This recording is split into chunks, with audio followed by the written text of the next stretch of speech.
এই তো আলম ফাইলটা ইনপুট করলাম, বুঝছো? এখন ফাইলে ইনপুট করলাম না, এখন আমি ধরো প্রত্যেকটা আগে তো রিসাইজ করে নিব, তাই না? ক্রপ করে নিব, যেহেতু পুরো ফাইলের সাইজ প্রত্যেকটা আছে। কিন্তু ধরো এই যে আমি ইমেজটাই দেখো, এই যে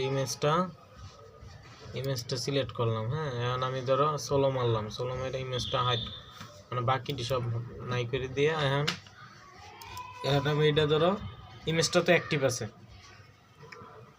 ইমেজটা অ্যাক্টিভ না, এই যে লেয়ারটাও অ্যাক্টিভ, ইমেজটাও অ্যাক্টিভ। এখন দেখো আমি কম্পোজিশনে যাইলাম, এখন কম্পোজিশনে গিয়ে এই যে crop come to region of interest, এটা সিলেক্ট হয় না, মানে এটা এই লেয়ারটা হাইট হয়ে গেছে।